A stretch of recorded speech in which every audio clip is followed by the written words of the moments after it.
Hey guys, today I'm going to be talking about something very real, and that is teen struggles. I surveyed some of my tween/teen friends to talk about what their struggles are, and today I'm going to share them with you and then give you some advice. And at the end of the video, I'm going to share with you what I struggle with and what has helped me. Just remember, you are not alone in what you struggle with, and today you might realize that what some other teens struggle with could be very similar to what you struggle with. So let's get started. First up, we have M, who says that she struggles with keeping her room clean and schoolwork, which I totally understand because sometimes I struggle with keeping my room clean. Most of the time it's clean and sometimes it's not. What's funny is I notice that when my room is pretty messy, I'm not in that great of a mood and I just feel very unproductive. So it's kind of crazy how the way your room looks can affect your mood.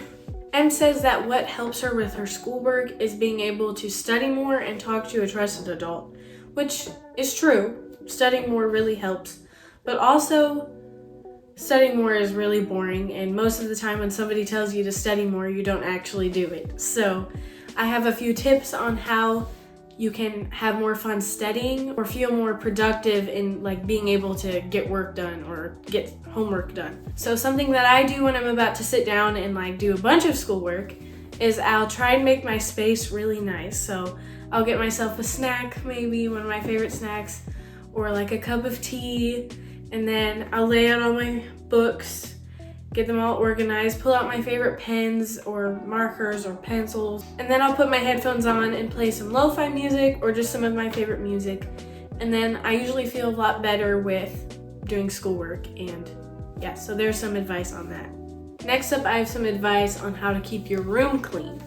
So when I do want to clean my room, or I have to absolutely clean my room, and I just really don't feel like it, the first thing I'll do is make a list, maybe, just so I feel a little bit more organized and I know what to do first and then second and then third. So you could make a list on your phone or on paper, and it could be first, throw away all the trash. Second, make my bed. Third, put all the clothes away. And it just helps you to get done with things a lot faster, and it helps you to stay focused. And then if you're still struggling with cleaning your room, you can add some fun to it by, once again, putting on your headphones or playing some music and just dancing around the room while you clean. So hopefully this helps you, Em, and anybody else who struggles with the same things. And if you're like me, once you're done cleaning your room, you're gonna step back and you're gonna realize, I wanna redecorate my room again. Next up, we have Kay, who also said that she struggles with cleaning her room. You already know the advice I gave on that. You got this, Kay.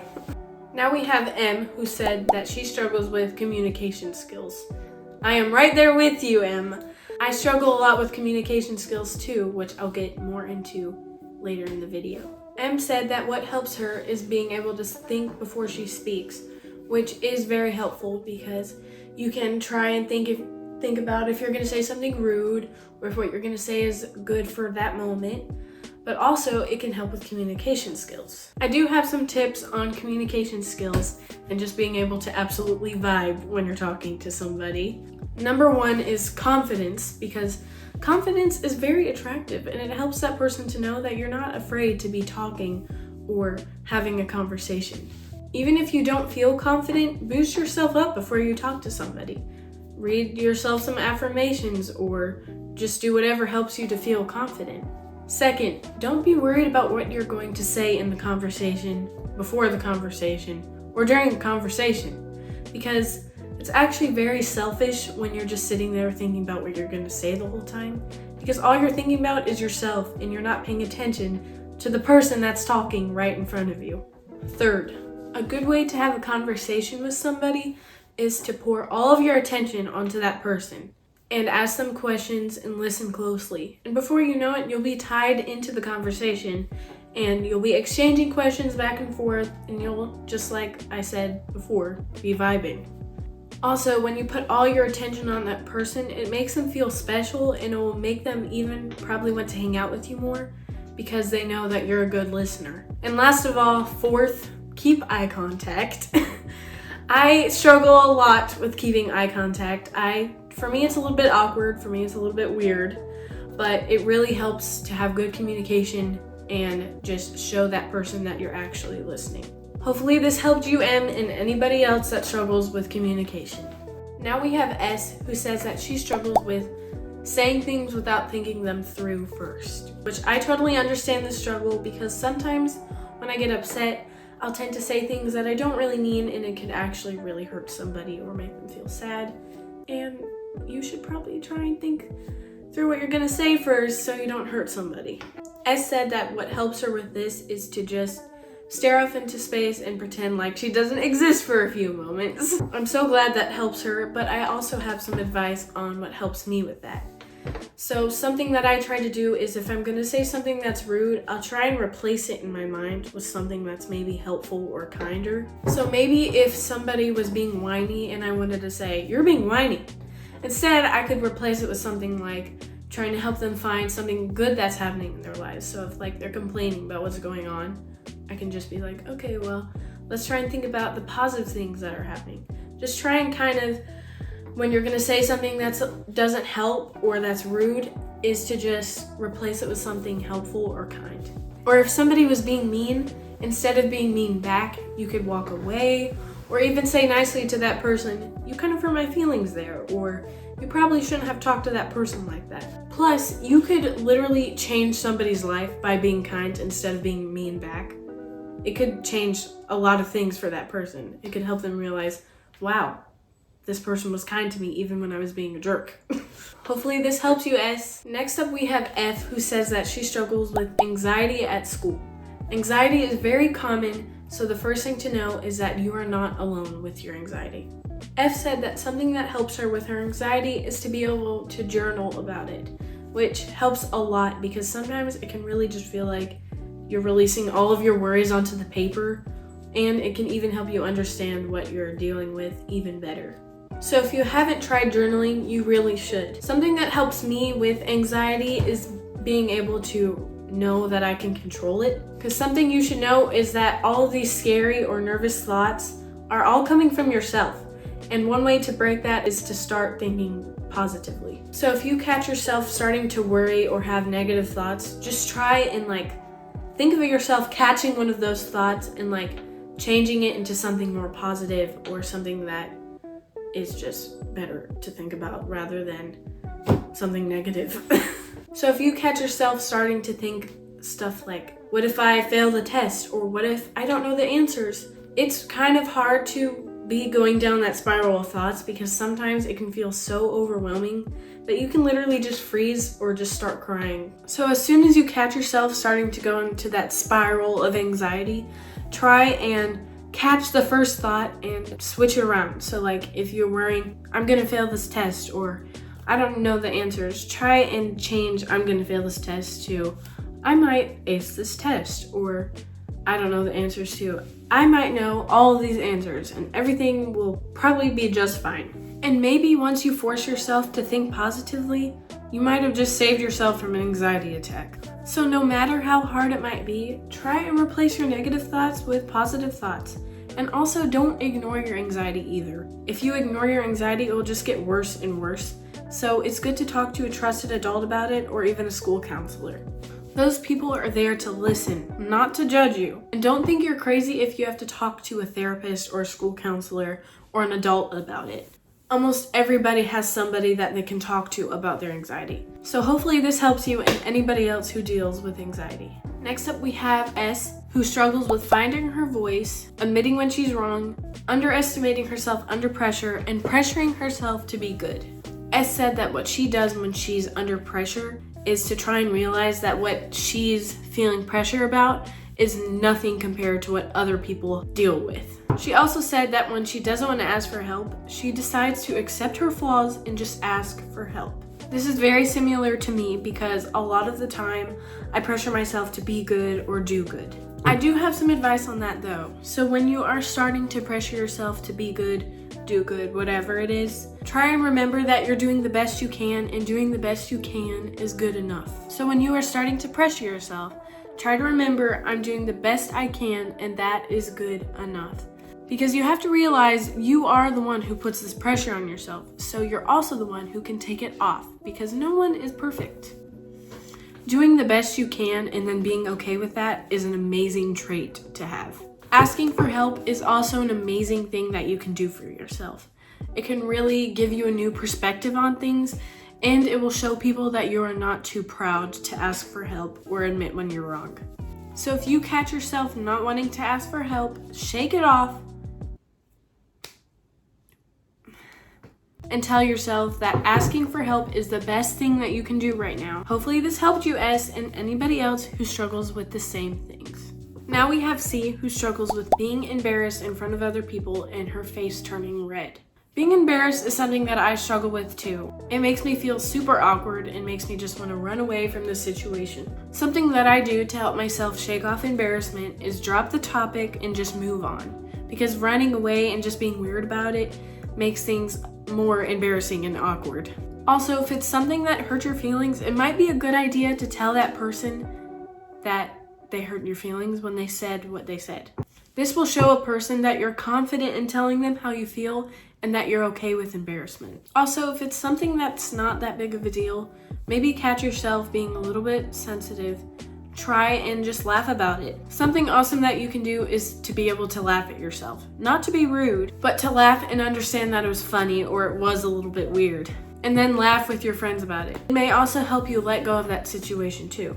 Hopefully this helps anybody who struggles with being embarrassed. Next up, we have a friend who struggles with believing the truth about herself and being kind to everybody. This friend says that what helps her with that is by reading the Bible and praying to find peace in knowing who she is in God. What helps her with being kind is to remember that God loves people no matter what. She also tries to remember all of the times that God has forgiven her and how much He loves her no matter what she does, which is the absolute truth. I love reading the Bible and finding the truth about myself. It helps me to view myself much more important than I usually view myself. I also try to remember that I'm created in God's image and that He loves me so much, beyond limits. I'm sure every teenager believes lies about themselves at some point. When I start to hear lies about myself, I'll either get out my Bible and start praying, or I'll read some positive affirmations about myself. They always remind me about how important I am, and I also just try to remember that lies are lies. They're not true. Another thing that I do is if I start to hear lies about myself, I'll just try and switch it up into something more positive. Like, if I tell myself I'm not smart, I'll be like, you know what? Scratch that. I am smart and nothing can stop me from being smart. So just try and remember the higher power, which is God, and remember what He says about you. Not the world, not yourself, not your friends, no one else but God. Being kind to everybody is something that is a little bit hard for me too, but then I try and pay attention to all of the judgment that is just constantly going around. So when I'm tempted to judge somebody or be rude, I try and remember that God loves all of us no matter what. No matter our skin color, no matter our gender, no matter what we do, no matter our beliefs, no matter anything. God literally loves all of you.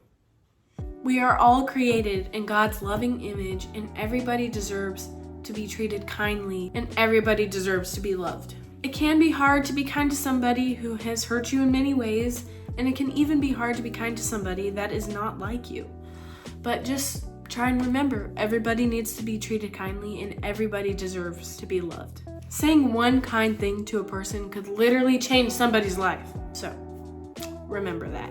Hopefully this helped you, friend. Next up, we have S, who says that she struggles with anxiety and making close friends. S said that what helps her with anxiety is to not ignore it and talk to somebody about it, which I totally understand, because when you ignore anxiety, it kind of feels like it's just building up inside of you and you just can't do anything about it. If you missed out the first part of the video, I talked about anxiety, so if you need some advice on anxiety, go to the first part of the video. Making close friends can actually be really hard for me too. Sometimes I kind of feel like I have to have close friends all around me when it's really okay to just have one or two close friends. If you do want to try and have a better relationship with a friend though, it might be good to have some one-on-one time with them. Maybe break off from the group a little bit and try and get to know them personally. Sometimes when I try and hang out with somebody personally, it can be kind of awkward. Sometimes you just kind of don't know what to say, and it seems easier to hang out with this person with all of your other friends. That's totally okay though, because if you go from hanging out with 4 friends to just one of them, it can be a little bit weird.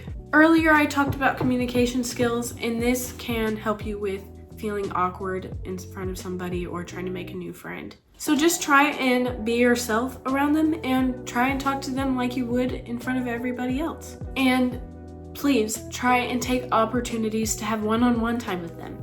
And maybe soon enough, you'll be close friends. The key is just take it slow and see where it takes you. Hopefully this helps us. Next up we have E, who says that she struggles with growing up so fast. I actually used to be really scared about growing up fast, and I wanted to stay a little kid. The stuff that comes with growing up can be a little bit scary, but soon enough you'll get used to it. Try and keep a positive mindset as you grow up, and also try and remember all of the fun new things you'll get to do when you're older. Like driving, staying up later, having more sleepovers, so many fun things. There are lots, and I mean lots, of pros to growing up, so just try and focus on the pros. Growing up is a wild journey, but as long as you have somebody by your side while you grow up, and as long as you focus on the positive things, it should be an easy ride. Hopefully this helps. Next up we have L, that says that she struggles with being confident in herself and feeling like she's not good enough. L said that God has showed her that she is good enough though, and that He is bigger than any problem we could ever have. He also showed her that she did not have a spirit of fear, but a spirit of power, love, and a sound mind, which is one of my favorite Bible verses. I do have some advice on being confident, which is when you don't feel confident, literally just go to the mirror and look at yourself like right exactly in the eyes and tell yourself, I am so confident, or I am so amazing, or God loves me so much, or I have totally got this. You just really have to look at yourself in the eyes and just say, I'm awesome. Also, remember what I said early in the video. Telling yourself you're not good enough really does not help, and just try and remember, I'm doing the best I can, and that is so good enough because I am not perfect. Hopefully this helped you, Elle, and anybody else who struggles with the same thing. Okay, so it is the time for me to tell you what I struggle with. And what I struggle with is awkwardness, communication skills, and fear. I struggle with communication skills because I have this fear of like being awkward. Like being awkward is like my weakness. So if I'm going to be talking to somebody later on, I right now would probably be like worrying about how awkward I would be, or worrying like, what am I going to say? Or is this awkward? Or how am I going to look at this person? Like, I just really freak out about a conversation that might not even happen. I always am worrying like, am I going to be awkward? Because I love people so much and I just want to connect with people, and I love people, they're amazing. But the thing is for me is I'm just like a huge introvert and I get super awkward around people, even though I really just want to be having a good conversation with them. And then afterwards I feel bad because I'm like, the whole time I was thinking about myself being awkward instead of just talking to this person or looking at them in the eye. And then I feel sad because I'm like, okay, does this person just think I'm a jerk now because I wasn't even looking at them or talking to them? So that is something I've been struggling with, and I did talk a lot about communication skills, so I'm just working on it. I'm trying to get there. So yeah. Another thing that I struggle with is fear. I get really scared of certain things. Like I used to be really scared about kidnapping, or I used to be really scared about plane crashes and just planes overall. I still am a little bit. Planes just kind of freak me out a little bit. I tend to like see something, maybe I see something on the news, and I'll kind of latch onto it and just stay afraid of it, and I'll like be scared that it's going to happen to me. Something that I do to help myself with fear is I'll write down what I'm afraid of, and then I'll look at it and I'll be like, okay, this is ridiculous. None of this is probably ever gonna happen. We are just fine. And I'll kind of reassure myself and look at it and think, wow, that is kind of stupid. That's probably never gonna happen. Your fears aren't stupid though. They are real fears, and yeah. Another thing that I do about fear is I open the Bible and I just find the truth about things, and I'll be like, okay, calm down, Zoe. You're just fine. You're safe. You're protected. Your family is okay. You're healthy. So I'll just kind of reassure myself, and then if I'm starting to latch onto something and be really scared, I'll try and like I said lots of other times, switch up my mind and try and think of something more positive, or think of something good that could happen that can really help you to eliminate fear. Okay, so I hope this video helped you guys. I hope that you realize that you're not alone in what you struggle with. Hopefully my advice helped you guys a little bit, maybe just a little bit. And I just want you to know that God loves you so much, and I hope you have a good rest of your day or a good rest of your night. And yeah, love you guys.